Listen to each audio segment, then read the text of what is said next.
Kapan saya bisa berhenti berobat? Kebanyakan pasien yang sedang berobat ke dokter jiwa atau spesialis kedokteran jiwa, psikiater, akan bertanya kapan saya lepas obat. Jadi yang menjadi utama buat mereka adalah kapan lepas obat, bukan kapan saya menjadi lebih baik, kapan saya menjadi lebih stabil, kapan kualitas saya hidupnya membaik kembali.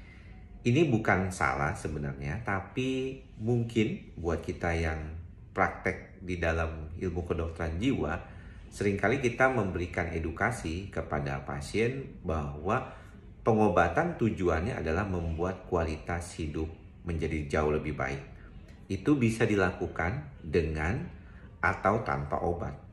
Karena banyak di antara kita mungkin berpikir pasien kecemasan itu harusnya tidak perlu makan obat. Cukup misalnya dengan berpikir positif saja. Tetapi kenyataannya banyak kondisi kasus cemas yang berat seperti yang mengalami gangguan panik itu perlu pengobatan dulu sebelum dia bisa membantu dirinya sendiri dalam proses terapi yang lebih membantu stabilitas. Dan ini yang mungkin diperhatikan. Salah satu hal yang membuat problem juga adalah stigma. Banyak orang tidak bertanya kalau diberikan obat seperti obat kolesterol, obat hipertensi, ya, minum vitamin dari berbagai macam itu nggak ada problem. Tapi ketika dia minum obat psikiatri atau obat yang diberikan oleh dokter jiwa, dia langsung merasakan, aduh, kenapa nih? Bisa bikin ketergantungan, nanti bisa jadi pikun, ngerusak otak gitu ya. Padahal kenyataannya tidak demikian. Salah satu hal yang mungkin perlu diperhatikan sama pasien dan keluarganya adalah bahwa pengobatan bertujuan untuk menstabilkan kondisi di sistem saraf pusat kita agar pikiran, perasaan, dan perilaku menjadi jauh lebih baik. Nah, ini terkadang ada yang cukup singkat pengobatannya, ada yang cukup panjang. Tergantung dari kerusakan dalam tanda kutip atau ketidakstabilan tersebut.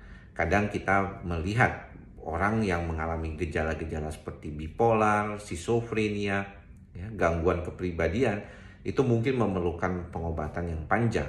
Sedangkan pada kasus-kasus kecemasan tertentu yang mengalami psikosomatik, dia cukup tidak terlalu panjang. Inilah yang membedakan satu kondisi gejala dengan yang lainnya, dan pengobatannya juga terkait dengan hal tersebut. Mudah-mudahan bermanfaat buat teman-teman, dan jangan lupa tanyakan kepada dokter Anda kalau memang Anda perlu pengobatan ataupun ingin melepaskan obat. Jangan lepas obat sendiri ya, tanpa dukungan informasi yang jelas dan izin dari dokter yang menangani Anda. Bagaimanapun kita perlu menjaga diri lebih baik dan mendapatkan kualitas hidup yang lebih baik.